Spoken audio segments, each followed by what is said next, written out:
Okay, good afternoon, everyone. This is Matt Braden from the Greater Philadelphia Association of Realtors. I'm part of the professional staff at GPAR, and I'd like to kick off today's session by first wishing everybody a Happy New Year. I know it's 3 weeks in, but this is our first virtual session of the new year. We had a little bit of a break right before the holidays. We had our last one, and it was a happy hour. We got together and raised a glass and toasted 2020. So here we are, 2021. Thank you very much for everybody being here.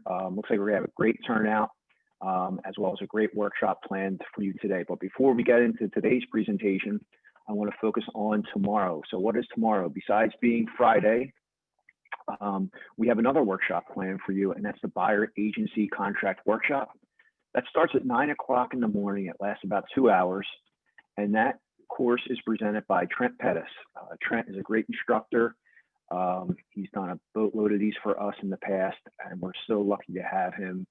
It will be very engaging, and it's one of those sessions in which it's very free-flowing. So as you start working through that contract, he will field your questions. It's interactive. It's in real time. It's not like anyone saying, hey, hold off until we get to 2 hours from now before you ask your questions. He takes your questions right mid-sentence, and it's very good and engaging. So check your email from GPAR, and that will have login information for you there. So we look forward to continuing on with what we did last year. Last year we had more than 80 virtual presentations, and the turnout was fabulous. We had more than 5,300 attendees at those various things, and we look forward to doing that again this year. So that leads us to today. We're so lucky to have Ron, Hana, and Cathy talking about HUD, all about HUD. Should be a good 2 hours, lots of content. Pay attention. There's going to be some door prizes, good door prizes. Ron's always famous for that. If we were doing this in person, he would be tossing stuff out into the crowd. But this is 2021 January, so it's a little bit different. So with that, I turn it over to Hana, Cathy, and Ron. Thank you very much, guys.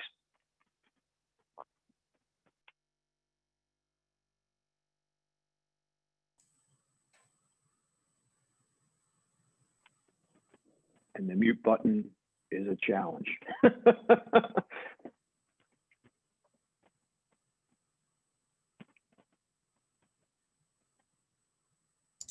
Gotta find the unmute, Ron. Let me see if I can unmute you. Nope, won't let me. Nope. There we go. Okay. Well, we're up to 157. That's it. Good turnout. Thanks for coming. We have agents and brokers throughout the country here.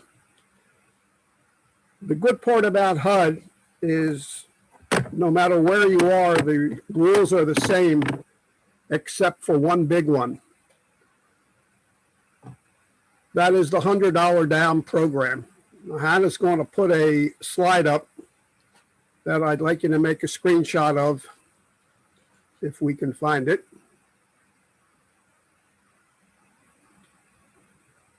There we go. Now this lists all the regions in the United States and the homeowner centers. We know of 4 that absolutely, definitely have the $100 down program. Actually, it's 3. It's 3P in Philadelphia, out of the Philadelphia Hawk, which covers everything from New Jersey to Maine. It's 5P, which covers Pennsylvania, Virginia, West Virginia, Delaware, and Maryland. And 4D, which covers Iowa, Nebraska, South Dakota, and Wisconsin. The whole idea of putting this screenshot up, which we'll put it up again, is I encourage you to call the 800 number where your office is located and verify with them that they do have the $100 down program. That's the only thing that is different in this entire class, is where the $100 down program is. We know it's not on the West Coast, which is Arizona, Idaho, Nevada, California, Hawaii, Alaska, Oregon, and Washington State. We know it's not there. Right. Anywhere else, you'll have to call the HUD office and they'll give you the information. Yes, the $100 down program is available, or no, it's not. Now, things change, as you know, working with the government by the hour. So it might not be available on a Monday, but it might be available on a Tuesday. So see if you can take a screenshot of that. Texas, hello, Texas. I don't know if it's available there. Okay, moving along.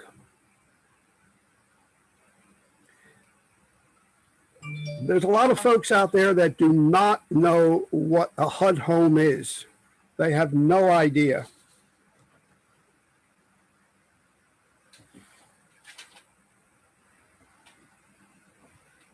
Who can buy and sell HUD homes? Well, actually anyone can buy a HUD home as long as they're qualified, except if you work for a listing broker.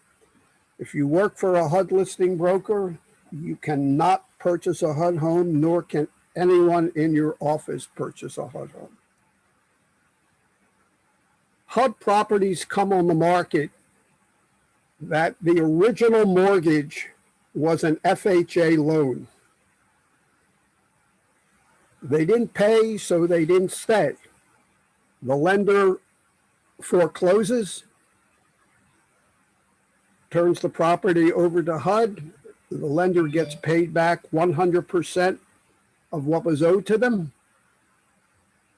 HUD assigns the property to a marketing company, which you saw the screen, and the marketing company assigns it to a listing broker.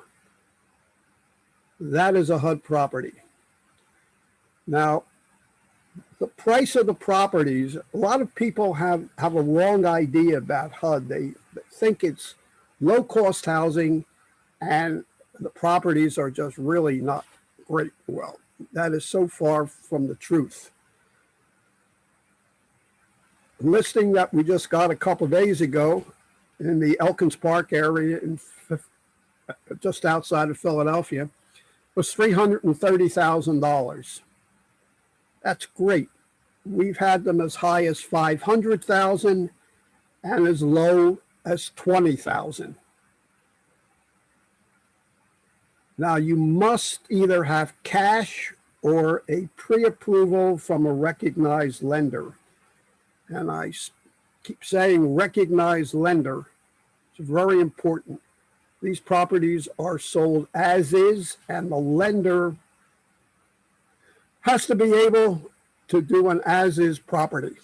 And there's many ways of doing it, which our loan officer, Cathy Miller, is going to explain later on. You will need a pre-qual letter from a lender or proof of funds in order to place a bid. Priority is given to owner occupants.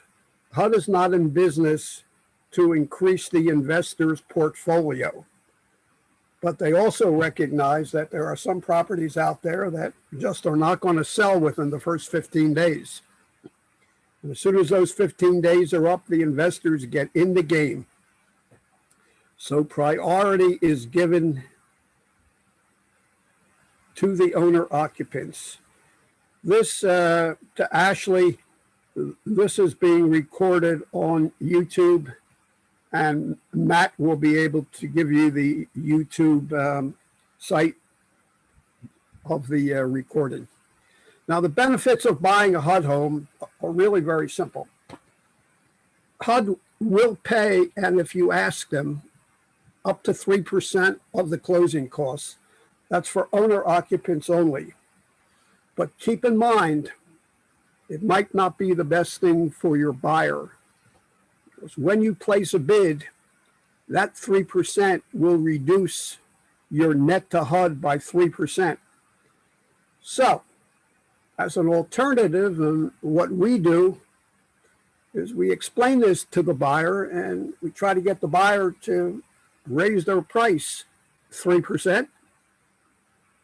Then you just get the 3% back and it makes your net the same. Condos and HOAs and PUDs, they're all approved with HUD right now. Financing types, there are 3 of them really. First one is IE, insured with escrow, meaning if the repairs are less than $10,000, some lenders will do an insured with escrow loan, which means if the mortgage is $100,000 and the repairs are $10,000, then it's $110,000, and you're on your way to closing. The other type loan would be an IN loan, which means the appraiser went out to the property, found no repairs, and that's it. You can do a regular 203B loan. And the last loan is a UI, which is uninsurable. Now, these properties only stay on the market for owner occupants for a period of, does anyone know? First door prize of the night. Does anyone know how long an insurable loan? 15 days. That is wrong. Next question. 15 is wrong. 21 is wrong. 7 is wrong. 20 is wrong. 10 is wrong. 45. All right. Who put 5 up? Jared or Judy? Who was up first? Judy was up first. Judy is the first winner. 5 days. Pam was first. Pam, Who was first? Pam was first. Fine. Yep. I'm glad you're there, Matt. Okay. Where's Pam? Pam is the winner of a $25 gift certificate to Amazon that you all know can be used anywhere in the world almost. Make sure you email Cathy or send Cathy Miller. Wave, Kath. There she is. Send Cathy Miller your email, your name, your phone number. And correction. Steve was first. Steve was first now? Steve was first. Yep. Okay, then it's Steve. Quick draw McGraw. Oh, that's why you're there, Matt. So the uninsurable loans are for 5 days. It stays on the market for owner occupants. If an owner occupant does not buy it within the 5-day period, it goes to investors, opens up for everyone. Now, most of the uninsured loans are qualified for a 203K loan, which Cathy is going to explain when I'm finished this. Next. I have to go back. Give me 1 second because you Yeah, jumped well, ahead. we're gonna bypass all this financing because this is what Cathy is getting paid the big bucks for. Here we go. We're back to benefits. Good, back to the benefit. There we go. Now, there are good neighbor programs out there. These are for police department, fire department, school teachers, and EMTs. Only. They are on the market for the first 7 days on the Good Neighbor program. You have to bid the price of the house. If the price of the house is $100,000, that's your bid, $100,000. And if there are multiple bids, it goes into a lottery, and the lottery machine picks the winner.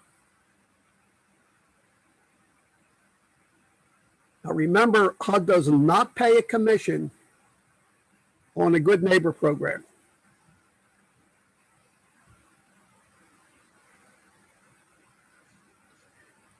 You'll be able to find the Good Neighbor programs in the HUD Home Store site. You just go into the Good Neighbor program and all the states will come up where the Good Neighbor programs are. They're very few and far between now. 203K loans are only good for owner occupants. Investors cannot use a 203K loan.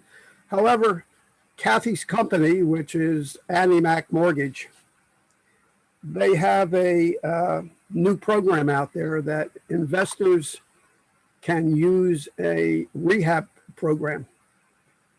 That's really great. Investors usually either had to pay cash or hard money, which was twice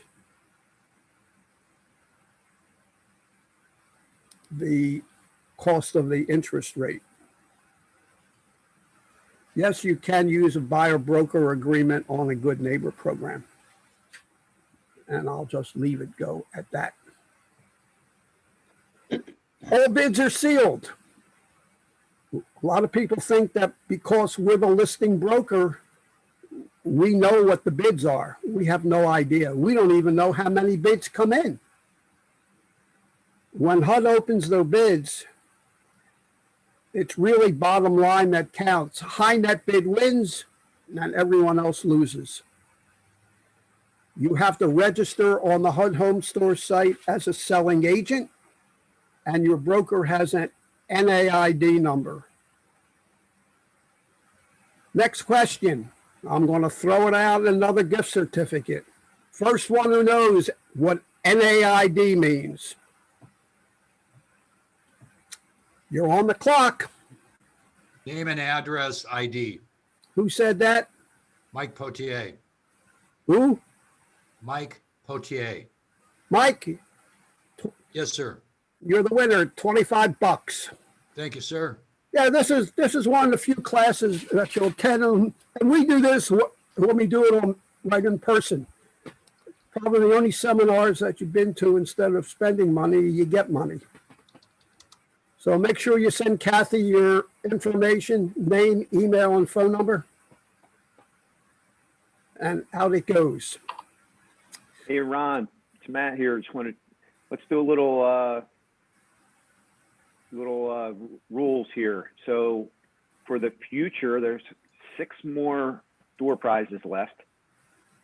When Ron drops in those questions or Hannah drops in a question for you guys, drop your answer into the chat. That's how we'll do that, because we could have a real hot mess on our hands, everybody jumping in with an audio response. Well, So, it gets cutthroat. It gets cutthroat, Matt. Yeah, yeah.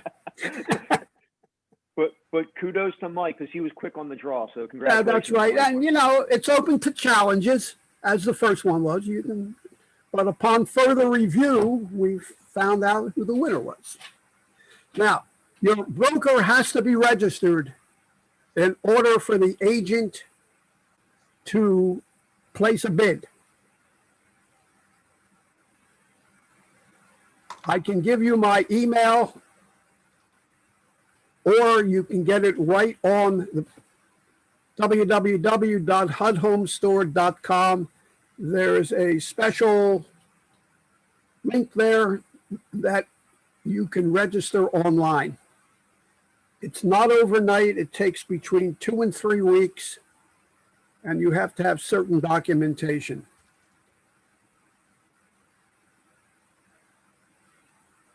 Now, all the available HUD homes, HUD does not hold back any properties. So all the properties are on the HUDHomestore.com website. I encourage you to share this website with your clients. If it's on the site, it's available. If it's not on the site, obviously it's not available. Now, our agents have completely bypass the MLS if they're showing HUD properties and just set it up on the HUD Home Store site. Right. All HUD properties have lock boxes. We do not use electronic lock boxes in either state, in Pennsylvania or in New Jersey, because we encourage out-of-area brokers to show and sell our properties. We want these properties sold. And our average days on the market are 12. I don't know what it is anywhere else, but ours are 12. And in this market we're in, it's just been incredible. If you want a copy of this PowerPoint, you just email Hana. Just message her in here, and she'll send it on out to you. A lot of agents use their broker's personal NAID to place a bid. I discourage that. Use your own. Very important. HUD sends emails out that you were the winning bidder. If it goes to a third-party email, you might not get it. And if you don't respond, you lose the bid. You have 48 hours to get your documentation in. And let me tell you, they're very, very strict on this 48 hours. Go try to explain to a buyer that they lost the property because you didn't get your paperwork in 48 hours. It's a bad situation. This is why they have timelines. And I really go over that with my buyers. And I tell them straight out and forward, when I say jump, you say how high. I've got to have your escrow check.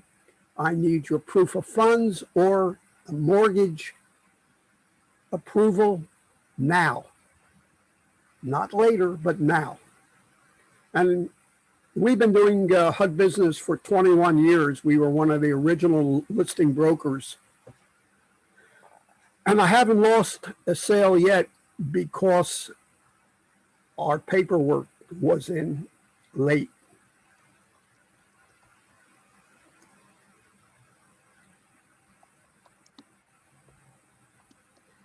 Now, each office has their own NAID number. We have 11 offices in our company, and we have really made it easy for us because we just go under one NAID number, and all the agents register under that. Okay, let's move on.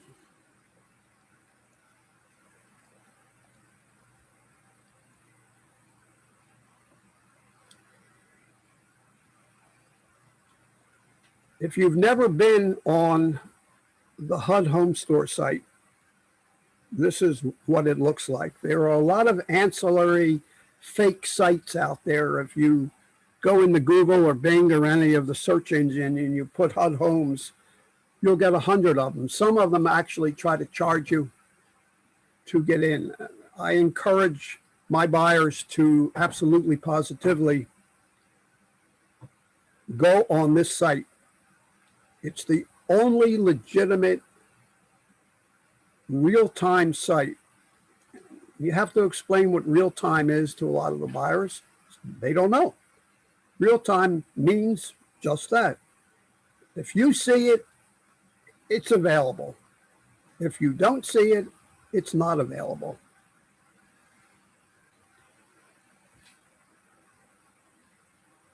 Ron, do you want me to go onto the site so we can see it live and you can go through it that way, or follow the PowerPoint? I think a good idea, and what we've done in the past, it drives our marketing company a little crazy, but we managed to delete it after we're finished. We're gonna place a actual bid. Okay, give me 1 minute and I'll get that going.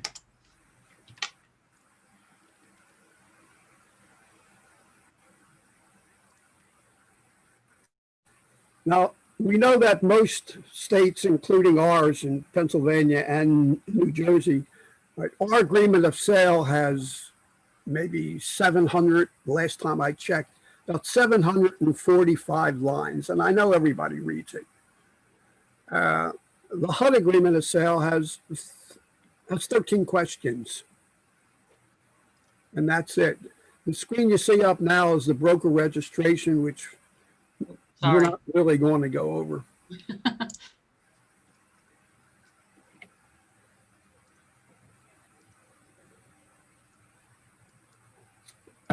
All right, can you see the website?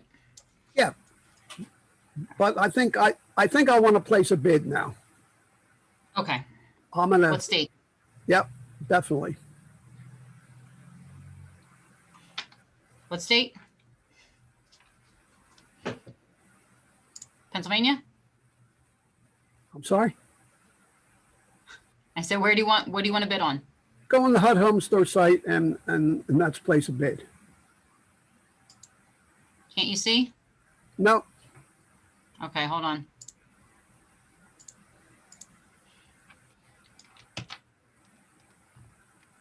How about now? Nope. That's the bidder registration. All right, hold on.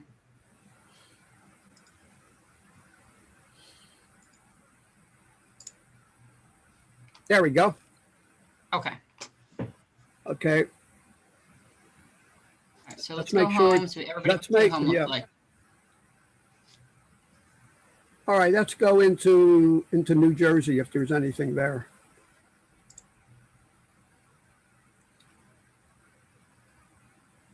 Okay, good. There's a new listing in Mercer County for 115,000. Okay, so when you get into the HUD Home Store site, you see the property that your client is interested in. Just click it off. It'll tell you in the bottom right, submit an offer.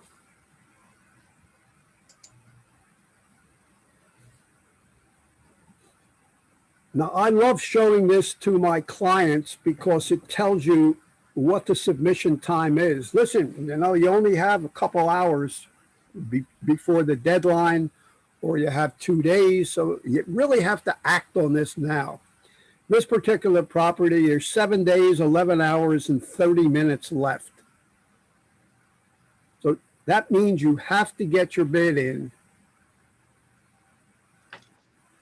that time frame. The deadline is 11/28 at 11:59 p.m. Central Time, which means all you folks on the East Coast, you really have till 1 o'clock in the morning. You have an extra hour. My phone lines stay open till midnight. I'll take bids from buyers almost any hour. So this is what you see when you place a bid. You see the address, the NAID type, which once Hana hits that, you are a selling broker. You put your NAID number. Oh my God.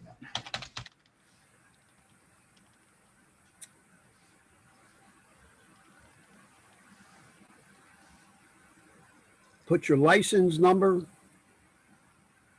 Ask if you're a robot, which you're not. Hit verify. You're verified. Now, really, really important. You only have 15 minutes to complete the agreement of sale. It takes us about between 5 and 7 minutes. If we have 2 buyers, it'll take about 7 minutes. If we have 1 buyer, it takes about 5 minutes. So the agreement of sale price, it's 115,000. We've already convinced our buyer that they got to go higher in today's market. So the buyer is going to go $122,426.57. Reason we do this crazy number is nobody else has this number. We've already won bids for less than $5 higher than the next one. by having the buyer pick out 5 lucky numbers. We already know we're going 122,000. So give me 5 lucky numbers. We put it in there and we roll with it. We want the seller to pay $3,000 in closing costs, and that's why we came up. So we're going to put $3,000 in there.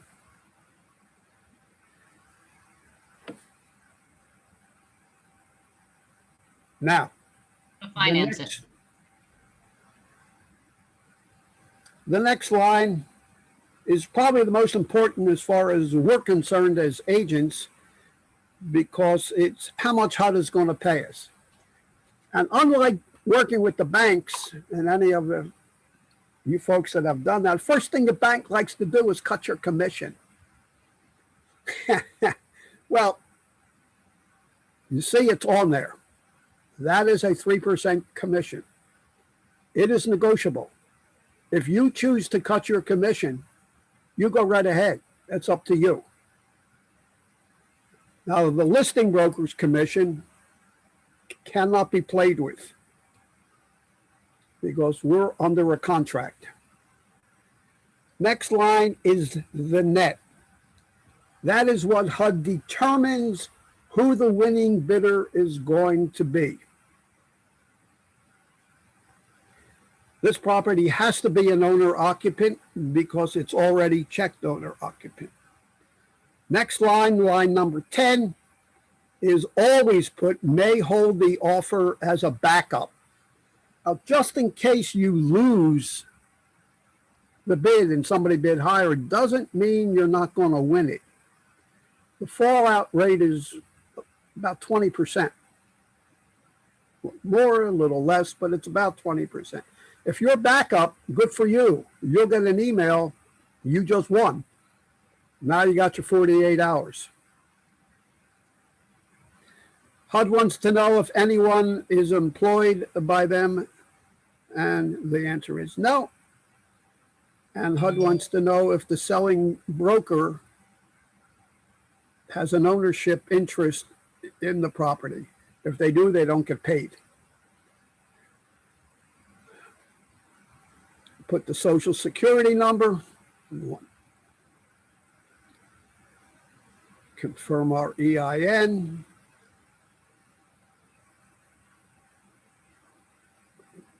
You're putting me in as the buyer? Oh, Angel's going to love that one. Okay. Address, city.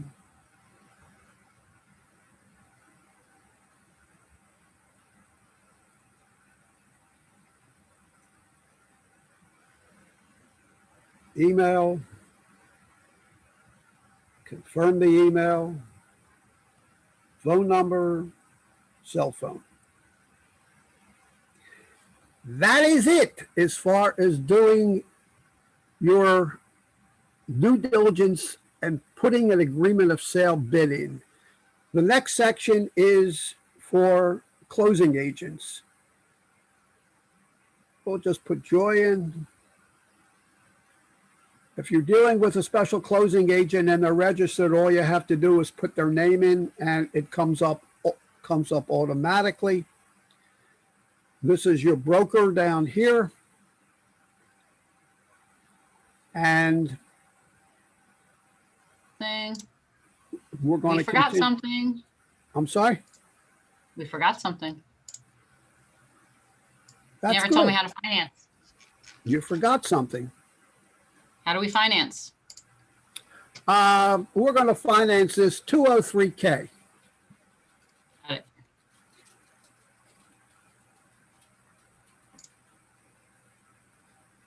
Now you only have 9 minutes and 44 seconds. Our commission is wrong. I'm sorry? That it kicked out our commission. Our commission is wrong. Yeah, just take out a penny. They don't want to pay that extra penny. Okay, we beat the deadline. Review the work. Now remember, you can't make a mistake anywhere on this contract because it'll put a red line up that you forgot something. Now, we forgot to put the type financing, which is okay because we're rushed a little here, because we had to make the deadline. But you just go back and put the right financing in. It gives you your terms and conditions. We have to hit that little check mark on the bottom left. We hit confirm the bid. And there is our acknowledgement. Now, there was a broker in the Philadelphia area I will share something with that did not understand what acknowledgement meant. The broker told the buyer, "Congratulations, you won the bid." Well, guess what? The buyer didn't win the bid. It's just an acknowledgement that HUD has the bid. They have the bid in their system. Make sure you print this out. It is your only proof that you placed a bid.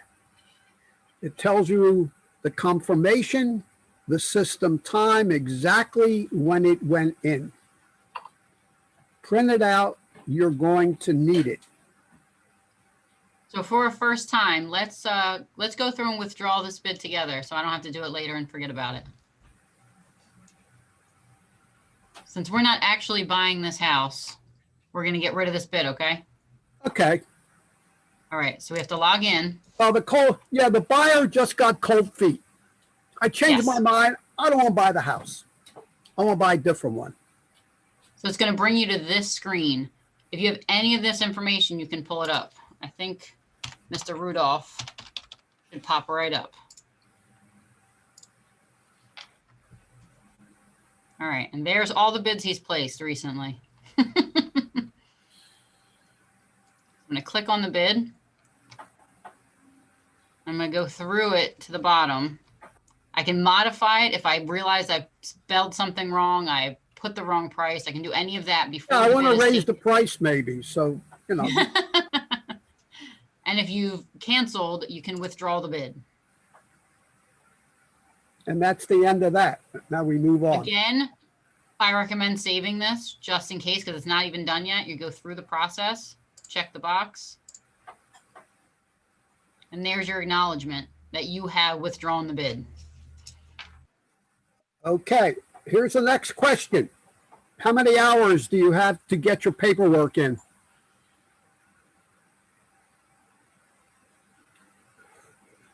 Who was first? Terry?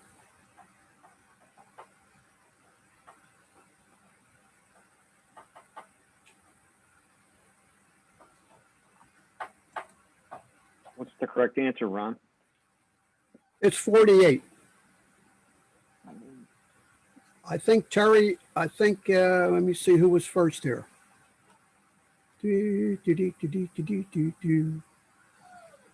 Rod and Lisa. Lisa?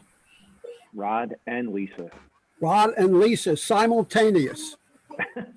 Okay, so we'll be fair about this. Unlike the NFL, when they do an instant replay, they still don't see what they're looking at.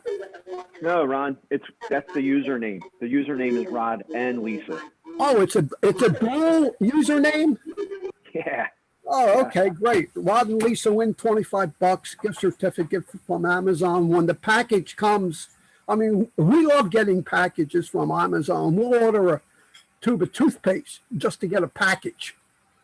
I mean, it's really great. It's our only dealings with the outside world when the UPS drops off something. Okay, this just touches on our 5-hour class that we give. We're also certified to teach continuing ed in New Jersey and New York, and obviously we're not doing that since the pandemic. So we've condensed everything. I know it's a lot of information to try to absorb at one time.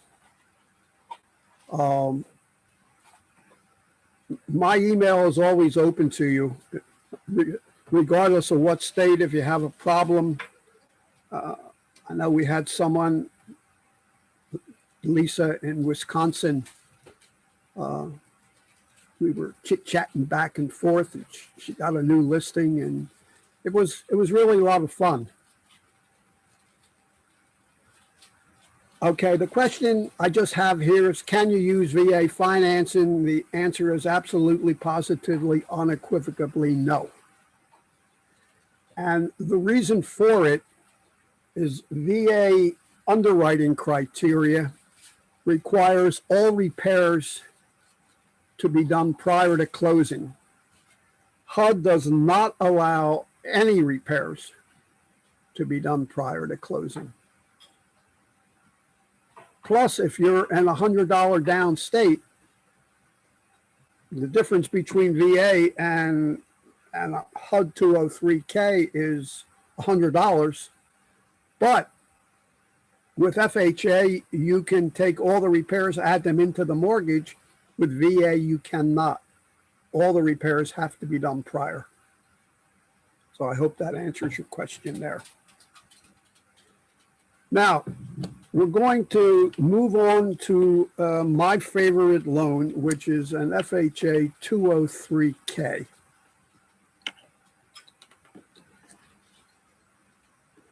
I sold a property in Marlton, New Jersey, which is one of the upscale neighborhoods of New Jersey. The house was worth, I'd say, fixed up and everything, worth about $600,000, and HUD had it on the market at $350,000. And we did an offer on it of $375,000, and we had the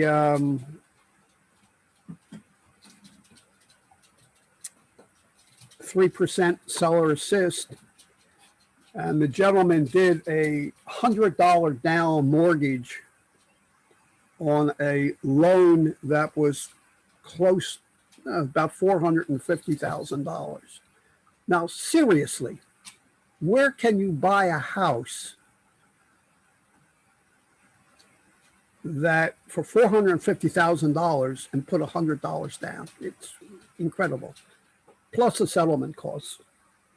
So he needed out of his pocket total amount of money of $3,600, which is incredible. It really is. As soon as he turned the key in the house, his equity was worth over $200,000. Is Cathy on here? I am. Are you ready for your really big show? Yes, I am. All right. Okay, give me just a second and I'll switch over to your PowerPoint. Good. So I'd like to introduce Cathy Miller, who I'll tell you how we met one day. I thought I knew the correct answer, and Cathy thought she knew the correct answer. Well, as usual, Cathy was right, and I was not. And she actually called HUD up to make a complaint against me that I didn't know what I was talking about. Well, not that. No, I'll give you that. It wasn't that bad. But the rules changed, and I didn't know about it. And the question was, it used to be that HUD gave you the appraisal after the sale, so the buyer did not have to order a new appraisal.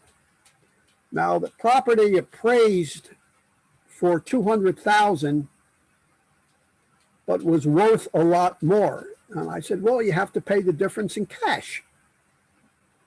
Cathy said, oh, no, you can just order a new appraisal. Well, that one settled, and new appraisal was ordered, and naturally it appraised at the sale price. And that's how we met, and here we are 5 years later. And I didn't complain. You told me to call your boss. Yeah, because I knew I was right, and I wound up that I was wrong. Hi, everyone. So Ron just explained to you, I'm actually from AnnieMae Home Mortgage. We're in Mount Laurel, New Jersey. But our company, we pretty much are like nationwide. There's only a few states that we're not in doing mortgages. So we have a really great renovation program, and my job here today is to just basically explain to you how you can use the different renovation programs for purchasing of a HUD property. Okay. So when your client is coming to me for, or any lender for a pre-qualification letter, okay, one of the main things that we need to know as the lender is a report known as the property condition report, which Hana, you can probably show, if that's everyone, when you're in the HUD home store, before you even put your offer in, you can look on this property condition report. It's right on the offer, well, on the property information under disclosures. That's a really important piece of Pull it up information. for you. It's a really important piece of information. It's called the property condition report, or a PCR. It's under the addendum, sorry. And when you pull this report up, it's going to explain to the buyer everything that's HUD has determined is wrong with the property. So doesn't mean that there isn't anything additional that may have come up, but this is at least giving you the information on whether the utilities will be allowed to turn on when you're starting your process, if you should win the bid. And it helps me as a loan officer to determine what type of loan we're going to need. 99% of the time on these HUD properties, I have to do a renovation mortgage because for whatever reason, maybe the water pressure test failed. So the water won't be allowed to be turned on for an appraisal inspection, or the electric might not be able to be turned on. So by just looking at this report, we can make that determination. And that's when we can decide right there, this is definitely going to need a renovation loan, because that's what your major obstacles are. Like Ron has said, you can't do any of the work prior to closing. And if we don't have utilities on and we're doing an FHA appraisal, it's immediately going to be flagged and be an issue. Hannah, you can go back to the slides. So that's one important piece of information when you're coming to finance for the 203K mortgage. Now, there are different types of financing. It depends on if your buyer is going to be an owner occupant or if they want to be an investor. So hang on, I'm just waiting for Hannah to pop over to the slides. Is it up? Hold on, I don't know why the new share, every time I switch over, it's delaying. Give me a second, I'll pause it and start it over. Okay. So while Hannah's doing that, when you're the owner occupant, you're going to use obviously an FHA mortgage. You can use the 203K renovation loan. Right on this slide, we're talking about there are two different Can you types. see it? Yeah, I can. There are Okay. two different types of FHA 203K mortgages. There is a limited 203K, and there is a standard, or they can also refer to it as a HUD consultant 203K. So the 203K limited version, it's for anything that's uncomplicated, anything that's non-structural, cosmetic repairs, or health and safety issues, as long as they're below 35,000. And that 35,000 includes what we refer to as the contingency reserve, the permits, and any fees, lender fees that are being charged that are specifically associated to the 203K. So most times that number as actual renovation repairs is probably about 28,500 to 29,000 when we're factoring in if this loan can be used. With the 203K limited, you do not need a HUD consultant. One of the big items with the limited loan is that 50% of the cost of the materials, or 50% of the cost of the repairs, whichever is less, can be paid out within 5 to 7 days of us receiving your permits after we close. Okay, so that's really important for a lot of contractors and borrowers. It is when the work is completed, we do give the other 50% after the appraiser goes back through the property and determines that all of the work that was agreed to has been completed. The typical down payment on a 203K is a 3.5% down payment, just like any FHA mortgage. But when you're purchasing a HUD home, that 3.5% down goes to $100 down. So that is they're saving your client a significant amount of money out of pocket because they can get these homes for just $100 down. And then we have the closing costs. And again, it's for primary residents only. You can flip over. The projects, obviously, everything must comply with what the maximum loan amount is to the county loan limits. So you would have to check in the area of where you're working of what the county loan limit for the actual loan amount, max loan amount. It must be completed. The work will be required to be completed within 6 months of closing. So all of the renovation work is taken place after we close. All contractors are licensed and insured, and they have to provide good references, and they also should be well funded.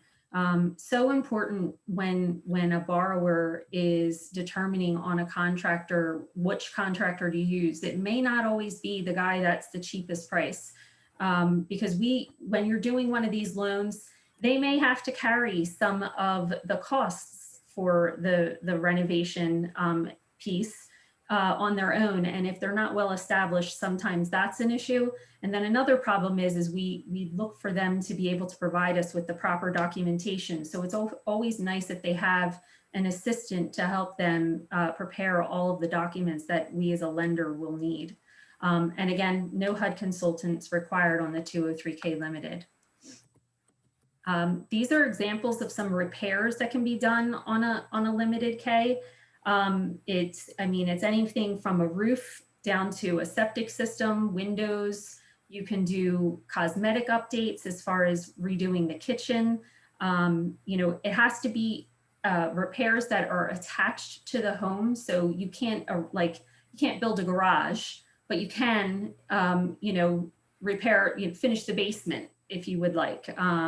You can do basement waterproofing. Obviously, lead-based paint is something that's on there. Appliances, carpeting, paint, anything in that area, heat, air, that all can be completed. Hannah, go ahead. Now, when we flip over to what we considered a 203 consultant, a 203K standard, some lenders will refer to it as also a full 203K. This is the version of the program that is used when you have any type of structural repair, or if your repairs renovation budget is over $35,000. In this case, we are going to need what's known as a HUD consultant in one of these projects, which we'll get into in a little bit, in a couple of slides over. Having the consultant, obviously, it does give you that added protection, added piece of comfort for the buyer, for yourself as the realtor. It kind of makes everybody's life a little bit easier. But again, 3.5% down. When we say 3.5% down payment too, that's regarding it's when we take the purchase price and the renovation budget, they're added together. And that is the 3.5% down that they're referring to. However, when we're dealing with a HUD home, it's only $100 down, okay?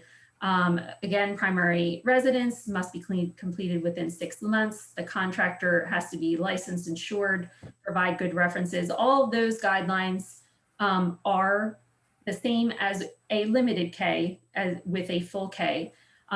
If the one difference between the two is also that if the property is not habitable, we are able to finance up to 6 payments, 6 of the mortgage payments into the renovation budget, as long as the loan to value complies. So when we're doing one of these loans, typically you want to see, the appraised value to be above or at what the renovation budget and the purchase price are. You can actually go up to 110% of the appraised value on one of these loans. So if we have the room there, we can add some renovation costs, payments, mortgage payments costs into there, because let's not forget, if we're closing on the loan, and then all of the work is taking place after closing, now the buyer is expected to make their first payment within 30 days of that closing typically. So typically you skip a month. So it's usually about 30 to 45 days where they're making that first payment, and it can become a hardship for them because they aren't able to live in the house. So this gives them that ability to be able to finance the first few mortgage payments while they're still possibly living in the rental home that they currently have. Hana, you can flip over.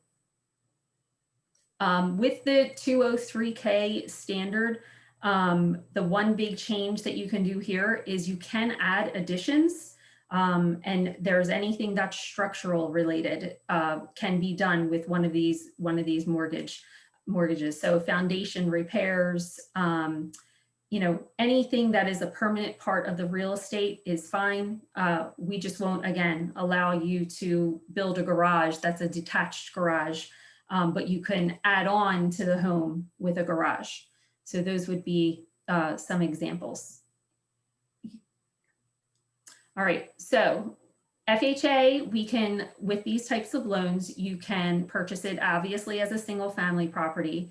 We can do a 2 to 4 unit family. However, the borrower has to live in one of the units. Obviously, because FHA, it's owner occupant. But you can go up to a 4 unit multifamily. You can also do a mixed use for commercial and residential as long as 51% or more of the property's square footage is residential, okay? And obviously the borrower or buyer is living in the property. Our typical lowest credit score on one of these loans is a 600. Currently right now, I know my company, our lowest credit score that we're allowing is a 620 on one of these loans. The ideal place to be when we're dealing, especially in the COVID timeframe right now, would be about a 640. That's where they won't get hit with any type of penalty as far as interest rate goes. The rates are much better for them when it's above a 640. The debt to income ratio, we say here it's based on our automated underwriting system, direct underwriter. However, I would say if we have a 640 credit score or above, we can bring the DTI on the back end where we're including all of the debts, usually up to 56%. But it's definitely very specific to the application. So I can't say that every deal would go through that way, but we try to bring it up that high if we have to. Yeah, Hannah. The loan to value, meaning the down payment, again, it's usually 96.5%. However, when we're doing a HUD owned property, we will go up to, it's over 99%. You can use one of these loans for a refinance. If you have clients that are looking to sell their homes and having difficulty, they could refinance to do the repairs that might be needed to improve the property. And they can go up to 97.75% on the loan to value. When you're purchasing, there is the ability to go up to 110% of the after improved value, meaning whatever our appraisal will be, okay, on those types of properties. When it's a condo, we will only go up to 100% of the loan to value. As with all FHA mortgage, there is the identity of interest rule and guideline in place. So transactions between family members, business partners, or other affiliates could cause a conflict of interest. So you definitely want to talk to your lender about the situation so that we can address it and let you know whether it would be eligible for that purchaser to buy that property. Go ahead, Hannah.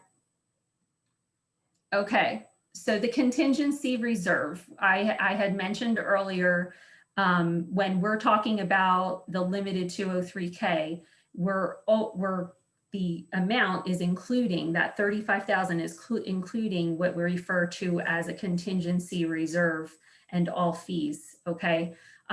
Every loan that we do that is a renovation mortgage is going to have a contingency reserve put into place. The reason being is that if we were to close on the property, we've already at that point decided what repairs are going to be completed. There's a contractor bid in place and it's been approved. The pricing has been approved. If there's a HUD consultant that is in need for that particular loan, their specification of repairs report is in place. So there's not a whole lot of room for change after the fact, should something arise that you're just not expecting. So that's where this contingency reserve comes from.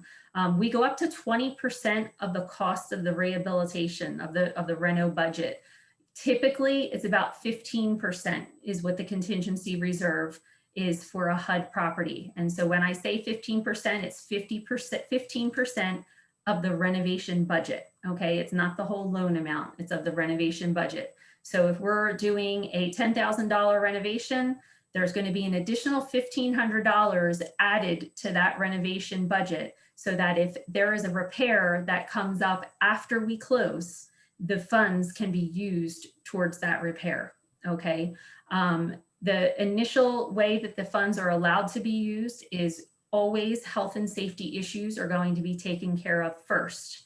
When you're doing a limited K, they're the only items that they will allow you to use them for. So if your client should decide, I'd like to make a change or add an improvement, typically we don't allow that contingency reserve to be used for that purpose, for just a change, a cosmetic change that we weren't planning on.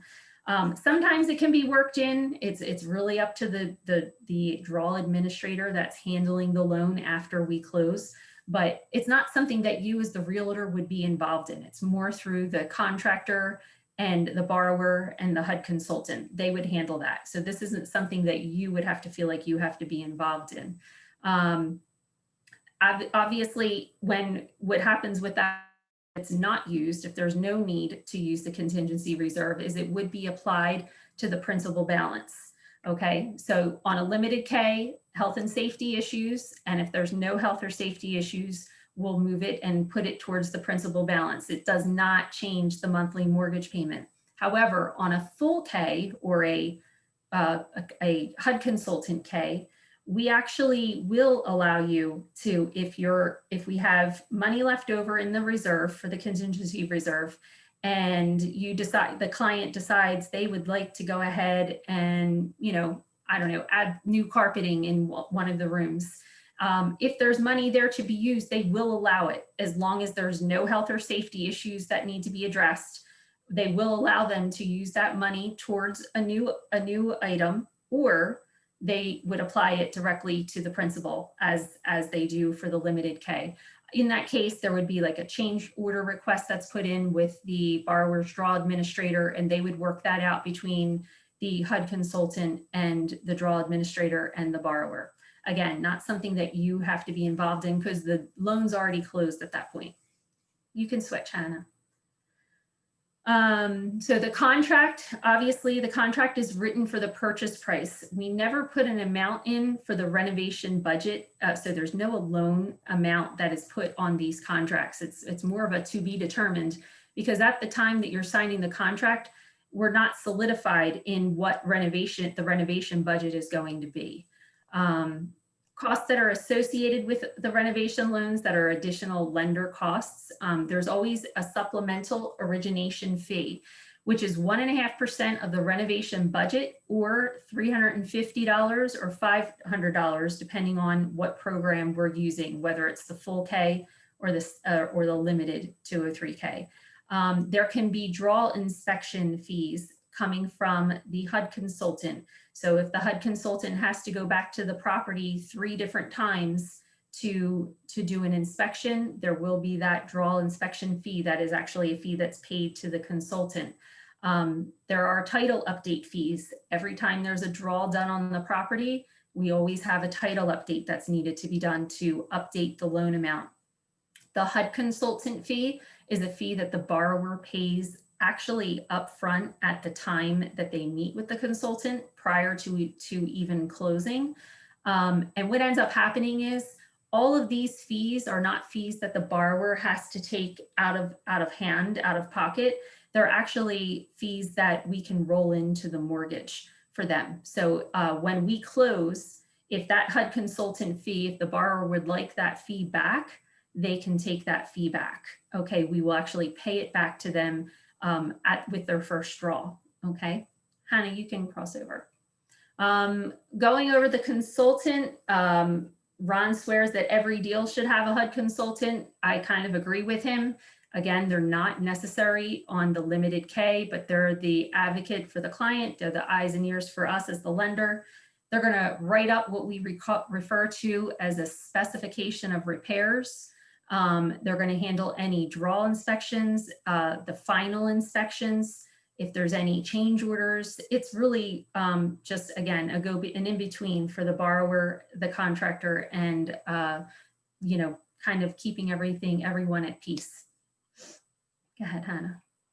This is just an example of what a typical specification of repairs report looks like.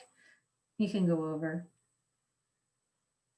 These are the actual standard fees for the HUD consultant. They're set in stone by HUD, because a HUD consultant does not work for us as the lender. They're a third party. They're trained by HUD. They're typically all contractors. But these are the fees. So if your renovation budget is between $30,000 and $50,000, the consultant fee is $700. And that, again, is a fee that we can roll into the mortgage, even though the borrower is paying it up front initially. We'll put it into the mortgage, and then once the loan closed, that will be reimbursed back to the borrower. There's also a study from a consultant. If you're doing a limited K, it's known as a feasibility study. And that price varies. Each consultant can set their pricing, but it's typically under $300. You can flip over, Hannah. Okay, so we've talked about the 203K and the FHA side of it. So now we're going to get into the conventional side. Fannie Mae has what's known as the Fannie Mae Home Style Renovation Mortgage. This loan is good for a borrower that's looking to they want to do a renovation loan. They want to get the funds for the reno. Maybe they want to put still have 20% down to avoid mortgage insurance. So this way they're not having to put 20% down on the purchase and pay for their renovations after closing. They can put the two together and just put 20% down on the full amount of the renovation and the purchase price. The thing where we discussed one of the differences is between the FHA 203K and the home style reno is that the costs for the renovation on an FHA, we can bring it up to 110% of the appraised value. On a conventional, the max is the 75% of the as complete appraised value. That's the max amount for a renovation loan. Obviously, you still have to stay within the max loan limits for the county. The down payment on a conventional reno is 5% down. So within a HUD purchase, instead of the buyer being able to do a $100 down, they would have to put at least 5% down. There are some programs, the Home Ready program, that would work in conjunction with this Fannie Mae Home Style that would lower the down payment to a 3% down if the borrower meets the income requirements and all the requirements for a Home Ready program. They basically join the two programs together. That's pretty much it. We just talked about the mortgage insurance. This loan is really great because it can be used for a primary purchase for a primary home, second homes, and investment properties, which we're going to talk about next. All of the repairs are the same as what we talked about in the 203Ks as far as what's allowed to be in the reno budget. However, you can add luxury items. So if you want to add a pool, you can add a pool. If you want to add a detached garage, you can add a detached garage. So they do allow luxuries. The types of the properties, again, 1 to 4 unit. You can do a 1 unit second home, a 1 unit investment property. Your debt to income ratio needs to be 620. The debt to income ratio on the back end, meaning all debts and the new loan, is going to be below 50%. Again, debt to income is basically application specific. So sometimes it'll never go over 50, but sometimes I may only be able to get it to go up to 45, just depending on the situation. For the 1 unit primary residence, again, the down payment is 5% down, or with a home ready attached to it, a 3%. For a 2 unit primary residence, it's you would have to put 15% down. And the 3 to 4 unit primary residence would require a 25% down payment. Now, when we're talking about second homes, it's a 10% down, and investment properties, meaning you can purchase an investment property or purchase a HUD home as an investment, and you can only have to put down 15%. So that's 15% of your purchase price and your renovation budget, which is very appealing to a lot of investors. This is just the information on the contractors of what we require of them. I think we've kind of gone all over this already. Another item to add to it is they all have to be licensed and insured in the state of which they're doing the project. Go ahead, Hannah. We're just going through the benefits. I think that we've done this already. I'll run down real quick. FHA allows the credit score to go down to 600. Right now, a lot of lenders, because of COVID, have those credit scores have them higher right now, especially with the FHA mortgage. We're at a 640. Conventional is a 620, but typically FHA lets you go down to a lower limit, lower credit score, sorry. FHA will allow for a higher debt to income ratio. Conventional is typically less expensive, and the mortgage insurance, sometimes we don't even have to add it depending on what the borrower is planning to put down in the LTV. There's a lot less restrictions, as far as minimum property standards go with a conventional. There's no identity of interest on a conventional. We know that we can do pools and luxury items on a conventional. Conventional is capped, however, in the amount of work that's allowed to be done. It can only be 75% of the after improved value, where FHA doesn't have a cap and actually lets you go up to 110% of the after improved appraised value. That's all for me. I don't know if anybody has any questions. Ron, anything you want me to point out? Snap quiz. Snap quiz? Snap quiz. What do you mean? Can you add a pool into an FHA owner occupied 203K? Who was the first with the yes or the no? Let me see. Is Matt on? Yeah, so what's the answer? Yes or no? The answer is not with a 203K. The answer is That is correct. Not with a 203K. with a conventional home style. So the answer. So the first person who got the no was Andrea Gabriel. Andrea Gabriel. Where's Andrea? Make sure you drop Cathy a note.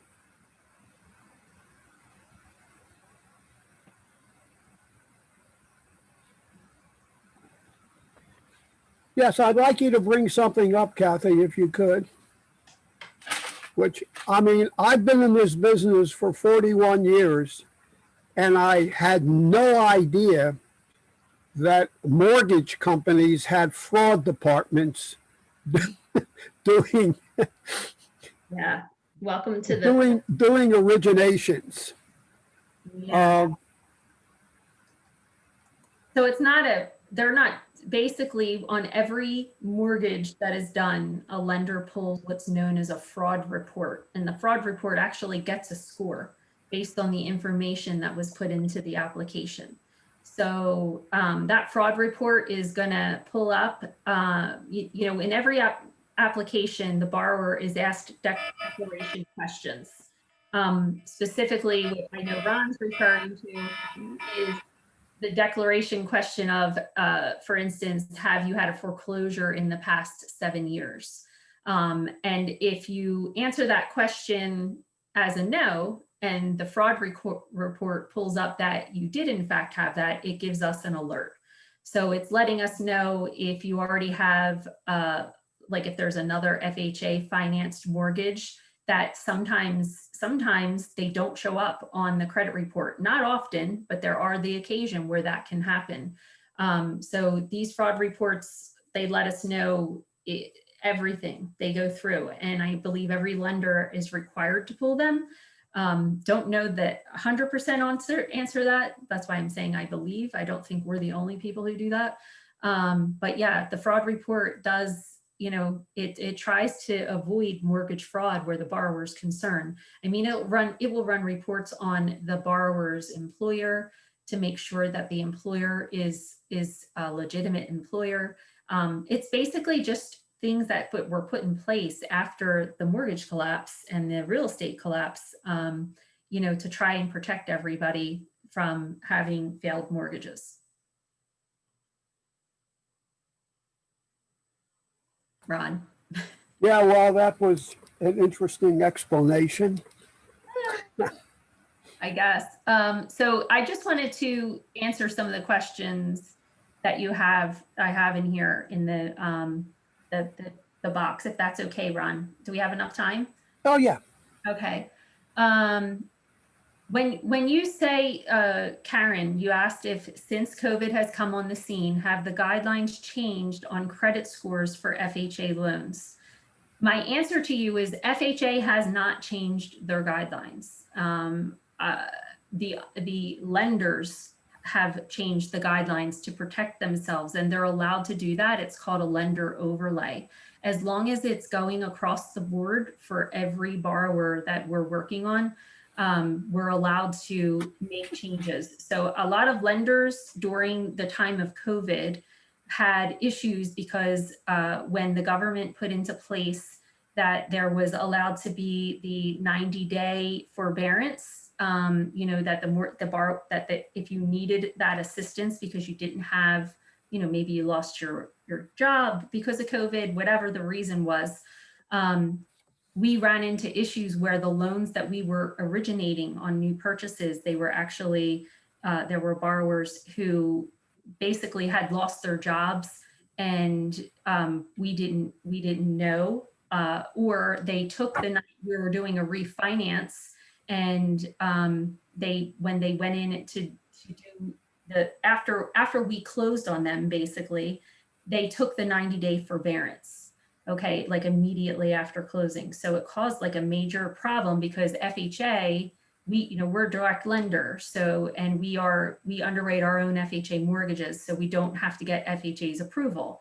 And we were approving loans that right after we closed, the borrower would then go and say, we want the 90-day forbearance, and then FHA wasn't buying the loans from the lenders. So that is why the lenders started to increase the credit scores, just to protect the lender, to basically, you know, the belief being a higher credit score may not request that forbearance.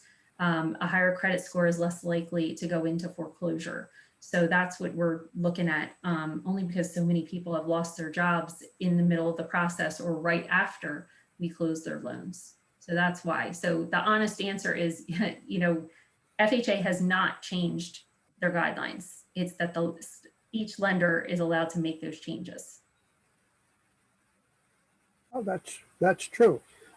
I think one of the biggest problems I have, and I know Cathy has had the same problem, is when we get an investor that's trying to make like they're an owner occupant. We had a mutual client from California that wanted to buy a property in New Jersey and tried to convince the lender that they were moving to New Jersey, but they didn't have a job. They didn't have a job in California either. And the loan was just rejected, plain out and simple, even if they were an owner occupant, which no one was buying. There's just no way you can do this. I don't know if the clients think that the lender doesn't check anything. I think AnnieMae does business in California. Yes. Yeah, they do. In answer to Steve's question, yeah, they absolutely do. But Cathy is like myself. She will assist anyone in the country and refer them to a loan officer that is licensed in that state. right in the respective state. You can call me or you can email me. It makes no difference what state it is because it's all the rules are the same. Yeah. The biggest problem that we have in our area is investors are trying to con us that they're owner occupants. And you're going to know right off the bat. At least I do. And I have to remind the potential buyer of what HUD's penalties are. It's a fine of up to $250,000 and 5 years on vacation, or both. And once you turn the penalties out, then I don't know if HUD's going to quality control this particular property or not. But if they do, and they discover that you're not living here, or it's up for rent, or it's up for sale, you've got a problem, and I'll have no part of it. You cannot, under any question a person's authenticity or honesty.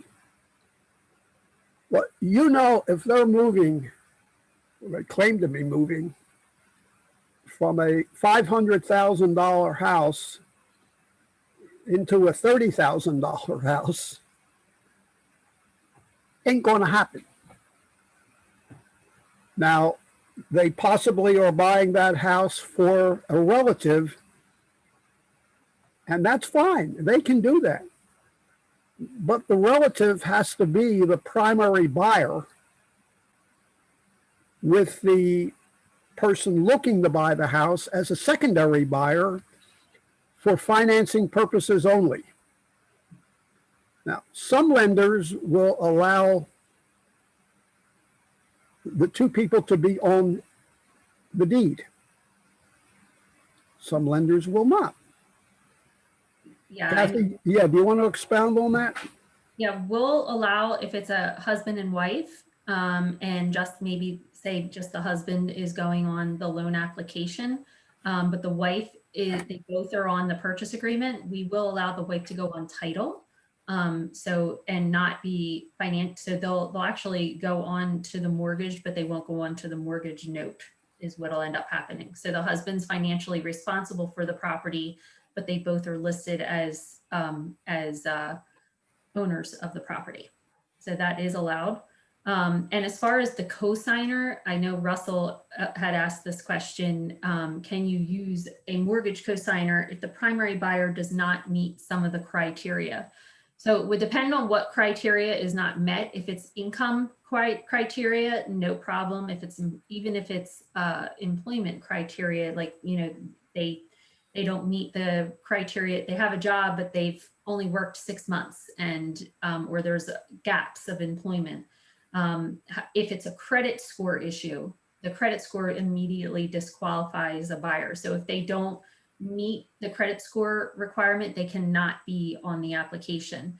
And with an FHA mortgage, the what we refer to as a non-occupying co-borrower, it can be done. That person's not living in the property. The original buyer, who may not meet the income requirements, is going to be living there, but they have to be related. So FHA always has that relationship, as far, even with giving a gift, it has to be a gift from a family member. Same with the situation with, if you're going to be a non-occupying co-borrower or co-signer on an FHA mortgage. On the conventional side, it does not have to be relative, but it's more of a down payment is where we usually get into an issue with that. Now, if you're an agent and you do not work for a listing broker, buy a HUD house. It's very simple. Buy it as an investment when it becomes available for investors, or buy it as an owner occupant. You can't find a better deal around. I believe HUD is the only, well, first of all, HUD is the largest seller of real estate in the country, period. A lot of people think Fannie and Freddie are. It's not. It's HUD. The inventory is short right now. Somebody wrote that they can't find a house in Hawaii. Well, can't find one in New Jersey either. I think we have 1 or 2 listings in the entire state. We used to have 5, 10, 15 at one time. And the reason for it, understand that foreclosures, there's a moratorium on them. It's nationwide. So the inventory is going to be short. What's coming up now was foreclosed on maybe a year or 2 years ago. Now it's just coming up in the market. All states have different foreclosure rules. In New Jersey, it takes forever. There's some of the houses have been available 4, 5, 6 years, and then it finally hits the market. In Pennsylvania is a little different. It's maybe 1 year. So some areas, they just come right up as soon as they're foreclosed on. The inventory is probably, or not probably, it is. It's the lowest it's ever been right now. And this is why the prices are going just out of sight. One of the closing ways that we have of doing it, if you don't want to get trapped by a buyer, the buyer will ask you, well, how much should I bid on this? I really want this house. So this is where real estate psychology comes into it. And I've done maybe 200 hours of classroom in psychology. I think it's probably the most important aspect in real estate. When you can get into someone's mind and know what they're thinking before they think it, you're ahead of the game. Now, if someone asked you, well, how much should I bid on this property? This is what Hana and myself give them an answer. And Hana, wave Hana, so we all remember who you are. That's right. Hana's comparatively new in the business. She's only been in the business 3 years. But on her first year, her first 2 months, Hana sold 10 HUD properties. It would have been 11, but the buyer didn't listen to her. We tell our buyers, you know, if you listen to us, you will win the bid. If you think you're smarter, you won't. It's really that simple. And it's not being a narcissist or anything like that, but we know what we're doing. So we'll say to the buyer, well, geez, I already own a house and you don't. So here's how you have to look at your bids. It's not what you want to buy it for. It's how much you're willing to lose it for. And here comes the psychology. If the house will say is 200,000 and someone you think is going to bid 207, would you pay $208,500 for it? Well, yeah, sure, I'd pay that in a second. Well, now you know that your starting point is $208,500 on that $200,000 property. Well, then you take it to the next step. Well, if someone would pay 210, would you go to 211? I don't think so. That's a little high. All right, then why don't we put the bid in for the 208.5 and we'll see where it takes us.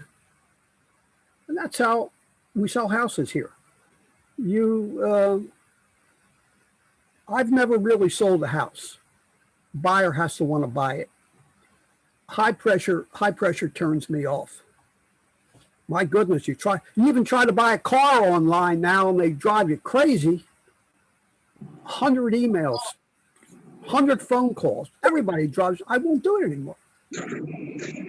It's just insane. The 1 year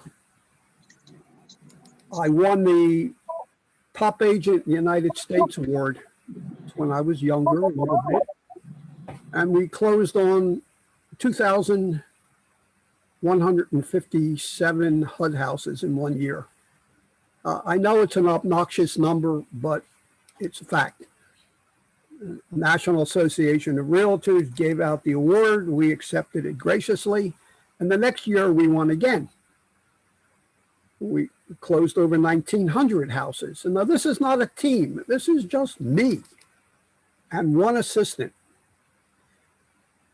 There were so many complaints against me that I was unfair because I won every year, that they stopped the award. They didn't give it anymore, which is okay.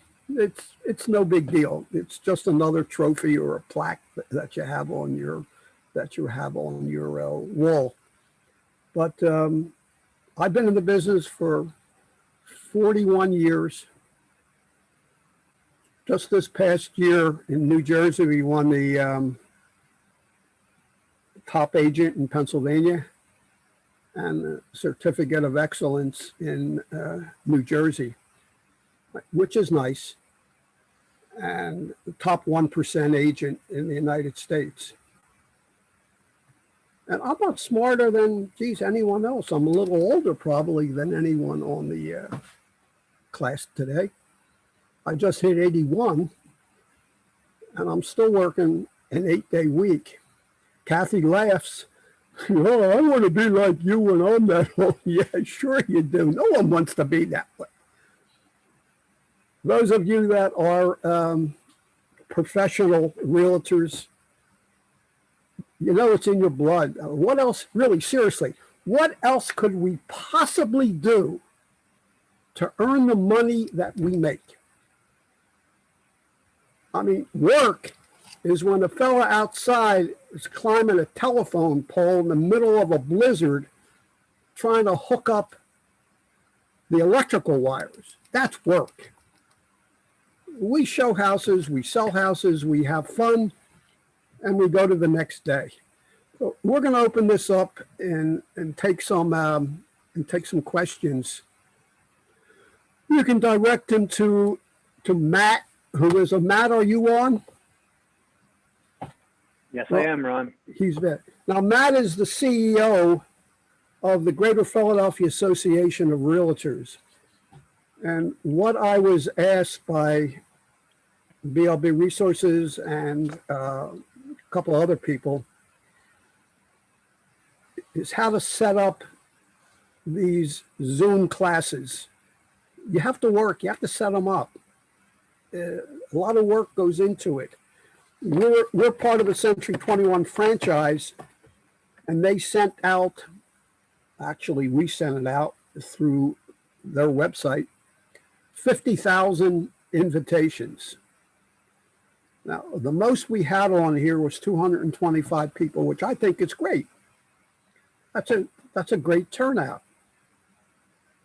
And I explained to Angel, and those of you who know Angel, you know him. Well, what if nobody shows up? Well, that's a possibility. We have no idea how many people are going to show up. We don't, because there's no reservations being taken. If 10 people show up, and this is what I told them last night, if 10 people show up, that's 10 more we have than nothing. Well, lucky enough, in November, we had 185. Now we had 211. That's great. The Greater Philadelphia Association is probably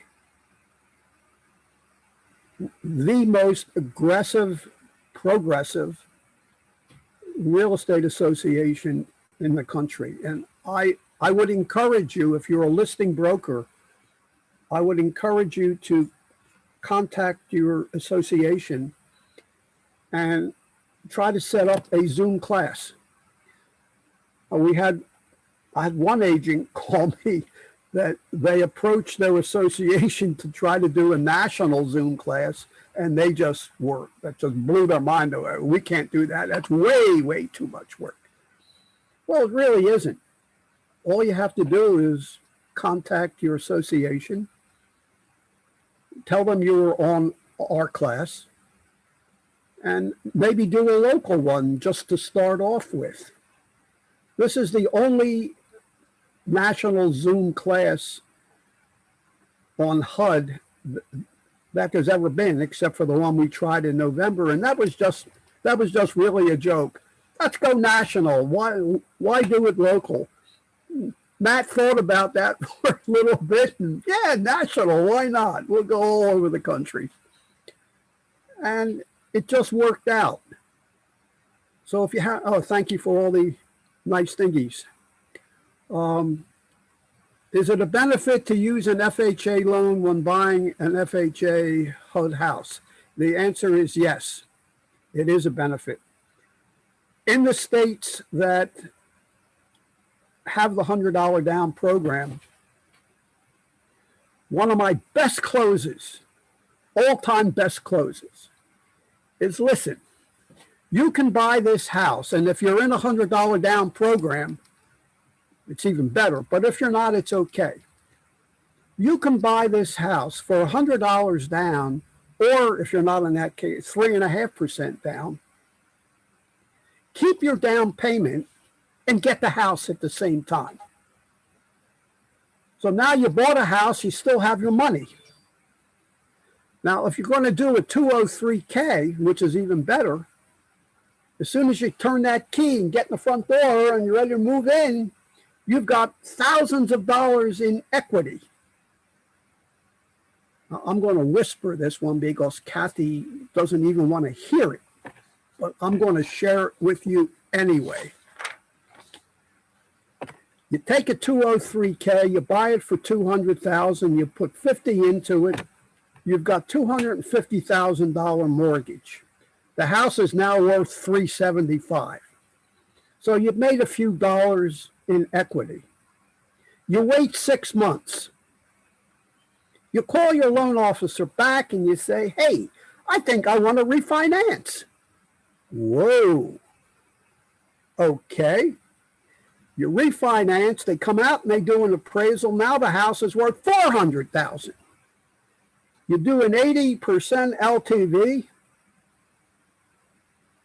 You pay off the FHA loan. You're out of your private mortgage insurance, and your mortgage payment has been cut by $150, $175 a month. You'll be your client's new best friend. You can't do this with everyone because they don't understand what you're saying. So sometimes you have to talk slow. They don't know what refinance is. Is it going to cost me any money? Cathy, how much is it going to cost them to refinance? Exactly. I don't know. It depends what rate you get. Right. Whatever your closing costs are, because you're going to go back to the same title company. Right. And now the title company only has to do the search from the day you closed until today, which is 6 months. So your title insurance is going to be a lot less. Your mortgage payment is surely going to be a lot less. But what I tell the clients, or I don't tell them, I suggest, is they refinance, you pay off the FHA mortgage, and you pull $50,000 out of cash. You call me, now you got $50,000 that you can buy an investment property with. Incredible. No cash out of your pocket. Right. You know what I think is important to point out, Ron, that I didn't, is when you're doing the FHA mortgage, let's not forget it. Number one, you're doing a renovation loan. So it's a riskier loan for a lender. It's going to cost a little, the rate is going to be higher. I'm not talking 1% higher, but it could be like 1/4%. Depending on the borrower's credit score, it could be even slightly higher than that. Okay. But the benefit is that they're only taking that $100 out of their pocket. Okay. When the repairs are done, like you just said, they're getting a significant amount of equity. We refinance the mortgage after they've made 6 payments, and their project must be completed, obviously. When we refinance the mortgage, we can hopefully take advantage of that new equity. And now with FHA, everyone knows mortgage insurance doesn't drop. But when you refinance into the conventional mortgage, even if they don't meet the 20% equity so that we can not put mortgage insurance on that reno, it's still getting them closer than they were before when they made the purchase. So the idea with a reno loan is, look, we're giving you the money to make your home like a fixer-upper house. This is the type of products that they use to do what they're doing on HGTV. You're getting a brand new home. You didn't have to take any of that money out of your pocket. So all of your savings stayed in your pocket. And then once everything's done, 6 payments later, we're going to put you into a new mortgage where your mortgage insurance is going to fall off much sooner. And you're hopefully should be at a lower rate than where you were with your FHA mortgage. And that was all for just $100 down versus 3.5% down, 20% down, whatever. You only took $100 for the down payment portion. So that's important to point out to a borrower when they're thinking, oh, this loan's a little bit more costly. Well, you're not going to be in it forever. The idea is to refinance out of it and have a brand new house. See, now Hana has an interesting way of selling houses. She's also never sold one. Oh, by the way, she won. she won Rookie of the Year 2 years ago, and last year she won the Rising Star Award. That's really impressive in 3 years. Seriously. It's hard not to do that stuff when I got you pushing me. It's and all we work are the HUD properties. Every once in a while, we'll get a retail listing in, and we'll actually sell it.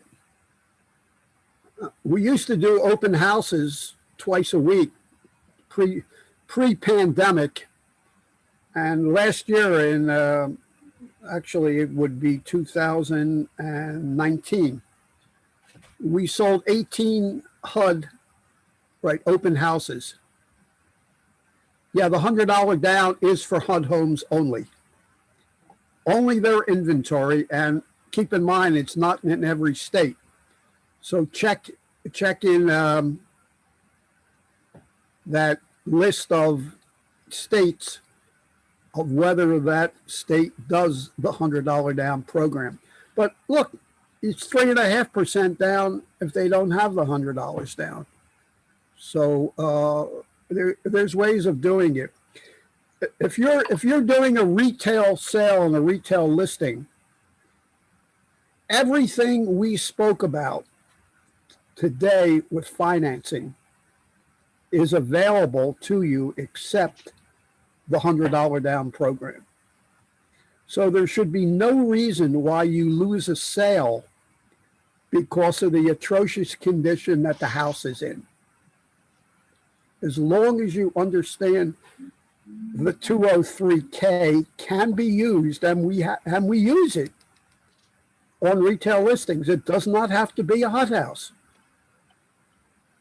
But all the HUD houses I've sold in the last 2 years on a mortgage have been on a 203K. Now, if the person that you're working with happens to have cash, and it's not in the bank, that can be worked out too. HUD doesn't require, or HUD requires that you show proof of funds. And I don't mean just taking a picture of the money. I've had somebody try to do that also. That didn't work too well. But you can put the money in the bank on a Monday and get a printout on a Tuesday, and it's acceptable. When you're a cash buyer and you're buying a HUD home, they don't do source of funds. It's there, fine, it closes. You can close as quickly on a HUD home if you're using the right mortgage company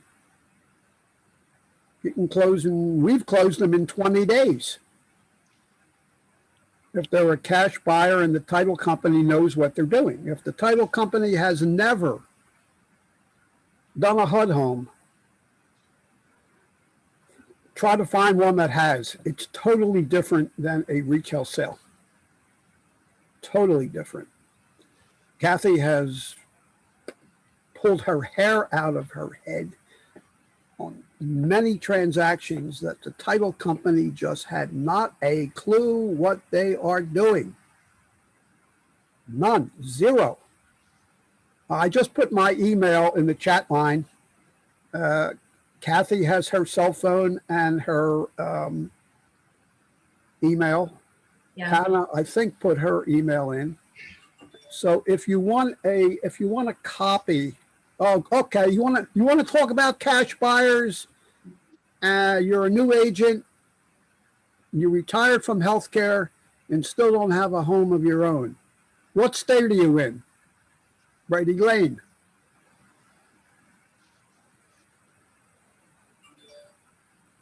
Massachusetts. Okay. Buy a HUD house. You're a cash buyer. No problem. Even if you get a mortgage, just send Cathy a note. Who's good in that area? Yeah. She'll send you a referral. Yep. And you're fine. Ron, somebody had a question for me regarding what is the definition of a family member, the FHA's definition. I'm going to read this right from the guideline for everybody. Is that okay? Sure. Okay. It says the borrower's family member is defined as follows. It is a child, parent, or grandparent. A child is defined as a son, stepson, daughter, or stepdaughter. A parent or grandparent includes a step-parent or step-grandparent, a foster parent or foster grandparent. A spouse or domestic partner is a family, obviously. A legally adopted son or daughter, including child who is placed with the borrower by an authorized agency for legal adoption. A foster child, brother, stepbrother, sister, stepsister, uncle, aunt, or son-in-law, daughter-in-law, father-in-law, mother-in-law, brother-in-law, sister-in-law of the borrower. So someone had said, how about a cousin? Cousin's not in there. Don't really know why cousin's not in there, but it can't be a cousin, but it can be any one of those relationships.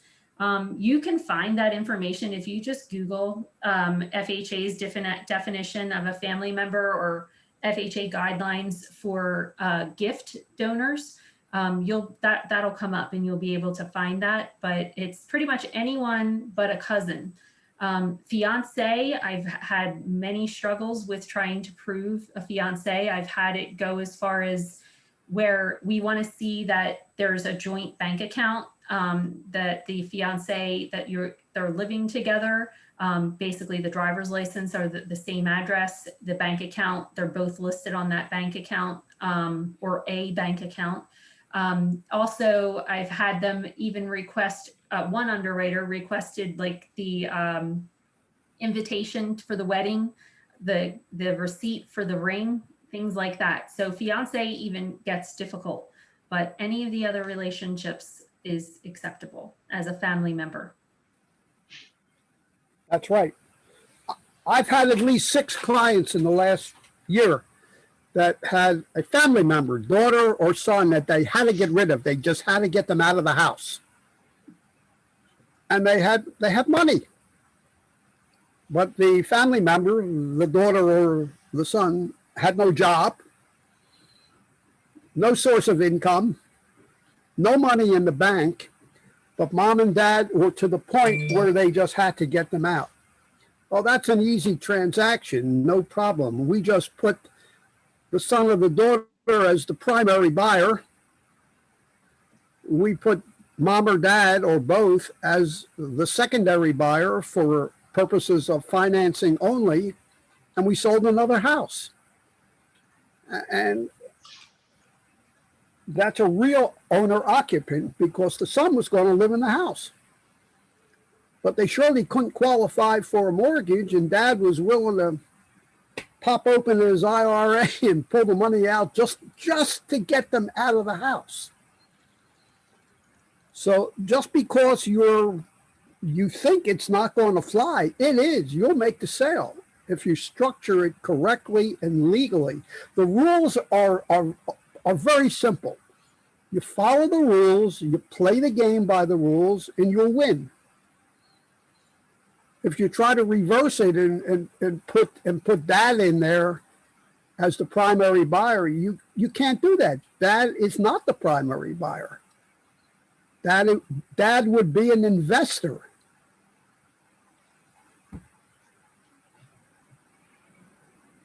Can I have a team member in any other state? Yeah, you can just, Cathy has her information. And do you do loans in Alaska, Kath? You don't know that one, okay. I don't know that, Ron. You know what? I could probably find that out though really quick. That's a good question. Does anyone here have any further questions on today's little get together? You know, we're in a pandemic. It is what it is. I've sold every house in 2020 from my kitchen table. So is Hana. The only time we show it is if they're the winning bidder. Then we'll open the door and let them in. They'll walk around. We stay in the car. We collect the deposit money right through the window of the car. Never set foot in the house, ever, ever, ever. We just won't do it. It's too risky. And I guess that's why, you know, we're doing business. So luckily enough, our MLS has enough space for 150 pictures. I'm going to give you an address in our area that I would like you to review the MLS sheet and exactly how we market our properties. And the address is, what's it, 408 Waring? Yes, it is. Yes, 408 Waring. Do you want me to pull it up? Yeah, sure. Just Okay. pull it up, realtor.com. Okay, right. Anyone can look at it because it's in realtor.com. So it's 408 Waring, Waring, in Elkins Park, Elkins Park, Park, in Pennsylvania. And our MLS sheets, they won 3 different awards.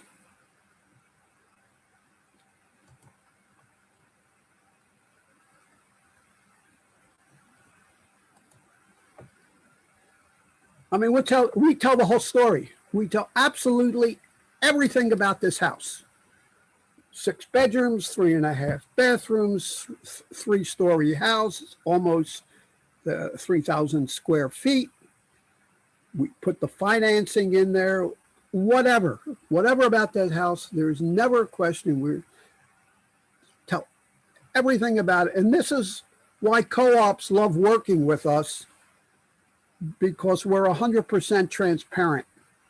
I've seen listings that have maybe 3 or 4 lines, and that's it. This house, we spend a lot of time on our MLS sheets, and you can get into realtor.com and print it out for yourself. I don't know how many photos your MLS allows, but ours does 150. And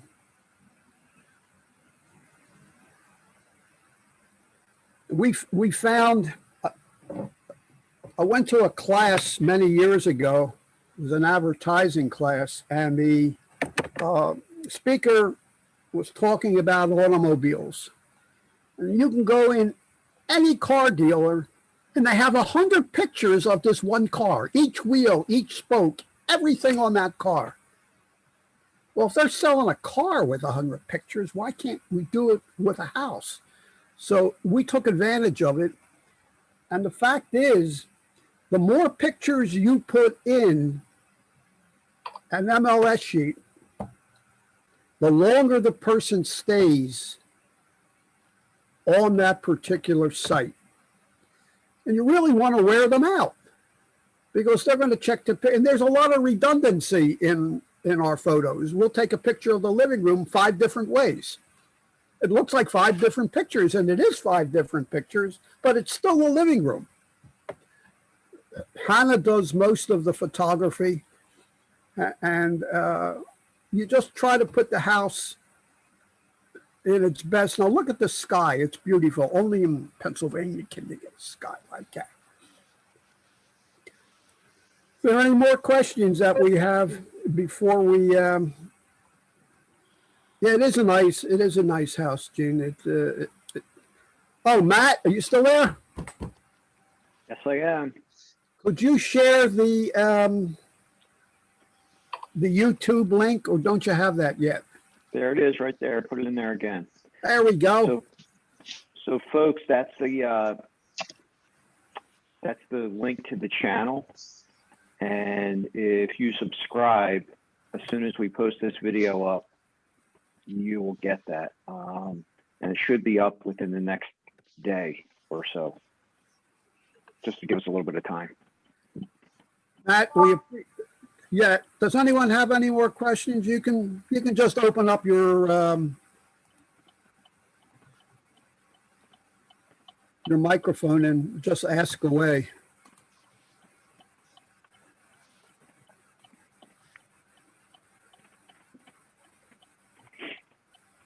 Hi, can you post the information for tomorrow's training? You put that in the chat. Matt? So are you a GPAR member? Oh, I just heard about GPAR today, yesterday. Well, So nothing like that. Where are you from? I'm from Cleveland, Ohio. Okay, so just to be fair to our members, membership has benefits. So that class is for our members. So for our GPAR members, and also too, remembering Trent is going to be going over a document that's particular to Philadelphia. I'm sorry, to Pennsylvania. So what he's reviewing tomorrow may not be applicable to you there in Ohio. But any of our HUD classes will be available to throughout the United States, and you know, just stay in contact with us. We'll let you know when the next one's going to be. We don't want to kill you with them because too much is overkill. So we're looking to do a different class every other month if we can possibly do that. So how can I stay in contact with this GPAR and not be a member? That's a good question, Matt. This is Stump the CEO. You can't. So, I mean, there's a reason why realtors join a local association, and there's a reason why our members join us. It's relative to the industry, or I should say the marketplace that they're working in, and they join a local based upon their needs and what their business is set up for. Okay. And as Ron mentioned earlier, brokers play a role in that, right, Ron? Absolutely. Absolutely. So if you sell, you're always welcome to go into GPAR.org, GPAR.org. That's our website. well, that's the answer, because the website is open to all. Thank you. You're welcome. Thank you. Now, if you sell one house, one HUD house, just one, not 2, 3, you'd probably be the expert in your office. Then you could do a training class in your office. The easiest way is to buy one yourself. So If you buy one house a year, in 10 years, you'll be fine. Are there any more questions right. that anyone else has? We'll open them up. What we did in November is we explained how you can get a cruise to Hawaii aboard Norwegian. The reason I know this is because I did it for free. It's not going to cost you anything really. All you have to do is sell one HUD house, not 2, 3, 4, just one. You take that check and you send it to the travel agent, whoever you book with. So that HUD house got you that cruise. And the most important thing is we're not philanthropists. We get paid. I mean, I think we do a tremendous service to a lot of people, putting them into first-time homebuyer houses. You just ask Hana how many $100 down deals she's done. And it's a tremendous advantage working in the states that we do that offer the $100 down program. But you still can do these programs at 3.5% down. Just hook yourself up with a good mortgage company. And there are a lot of good ones out there. And then there's the GOAT.